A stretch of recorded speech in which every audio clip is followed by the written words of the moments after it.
What's going on? Episode 2 of the rally car build and prep. Here's like a little view of my backyard. Got the Solo Spec coupe car out back, potentially for sale. Might have some guy come out from Utah and purchase it. And the 2000 Subaru 2.5 RS. So right where we left off with suspension. Today I'm going to pull out the coilovers that are on the car and go ahead and drop these 04 STI inverted struts inside the car. Still got to get the PCV valve and set up whatever welder or welding we got to do with the seat brackets. We know what we got to do. Just got to get a welder and do it. So go ahead and set this camera up and let's get moving.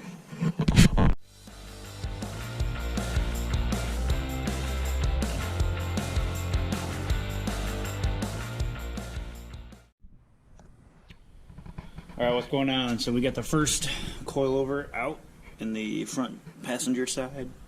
This is a Cusco coilover, kind of set up for a tarmac rally. Something that's less bumpy, less detrimental on the suspension. So being the last rally this car was in, the Appalachian Tarmac Rally, this is a really good setup. So I'm going to go ahead and pull the wheel sensor and the stainless brake lines off the coilover, and then allow the entire coilover to drop out. Then we'll go ahead and take off the top hats, 3 bolts, and it'll fall right out. And then we'll get one of these bad dudes in there. I believe it'll be this one. This is the front passenger side. So we'll throw that back up in there. I have some camber bolts I might throw in there to help get a little camber out of the front. But not sure if that's necessary for Sandblast Rally. You know, camber's not a huge deal, being most of the road surfaces are very soft sand, loose gravel, and with the really stiff sidewall tires you don't have as much rollover. Or actually you do, but it's not as detrimental like on tarmac, where when you're camber limited you're always riding on the outside of the tire, so not that big of a deal. So we're going to go ahead and get that off and get this right front back on.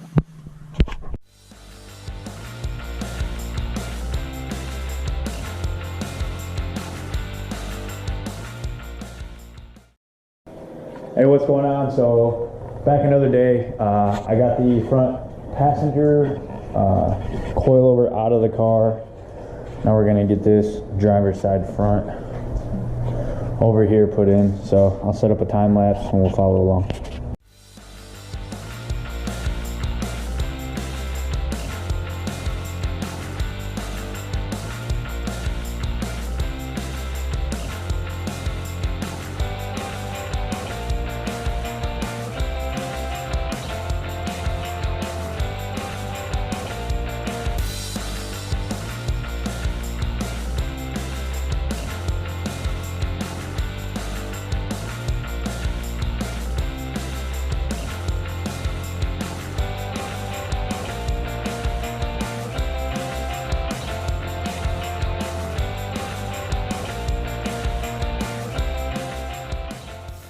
Alright, what's going on? So we just got done checking the spark plugs. Other than the oil that was coming through on blow-by, spark plugs look good.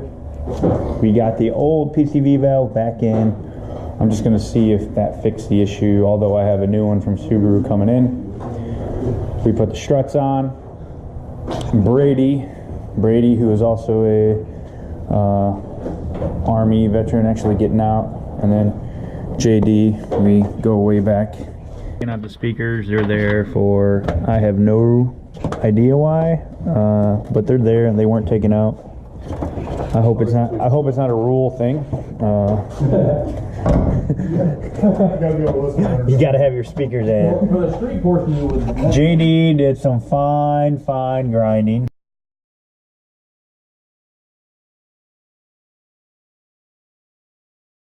Prep the seat mounts for upcoming welding. Hopefully we get that knocked out in the next couple days. Moving the seat mounting point to the rear. And then we'll get the seats back in and we'll be able to drive it. We're gonna fire it up here in a little bit and hopefully make sure that there's no more oil blow by. And something on the list I was talking about doing was an intake box to help splash coming up from down around the skid plate suspension area. So we got this no chicken farm sign off the side of Cedar Creek Road here in Fayetteville, and this is just kind of the template. We're going to get it down flush with the frame rail, and that'll create a little water barrier for the intake tube to come over. We're going to get some high temp tape, probably ducting tape or almost like a heat wrap, and put it on the engine side. I think it's just a big. Oh, because this is sitting on this wheel well, Yeah. and that's not. It doesn't go all the way down. That's why it's sitting flush. It's just super thin strip off. And I got these guys having at it. We're having fun. We're all enjoying it. So keep watching. We'll keep you updated. We're putting heat barrier on the intake box. And JD is cleaning up. mechanic stuff. I'm Cleaning up. mechanic stuff. I'm Cleaning up. mechanic stuff. That's me. I know what I'm doing. Alright, so that's going to be there. And then we're worried about water coming up over the hood, getting down in the air filter.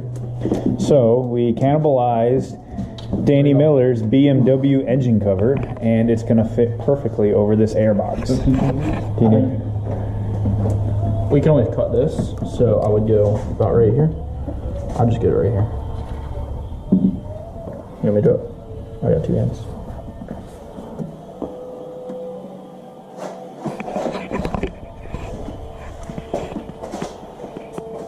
This is the completed airbox, pretty well sealed off from the elements down here, as well as allowed a cold air access to the intake. Got the passenger seat mounted up. We got the driver's seat ready to be welded. Welder en route.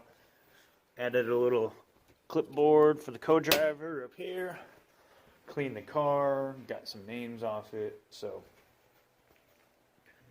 now it's just the formalities of a packing list on the car, toolbox or tool bag, a few other things, triangles, jack, first aid kit. So we're gonna get all that stuff done, and then we got about, I think it's 47 days to go, so stay tuned for the next update, and we'll keep you posted.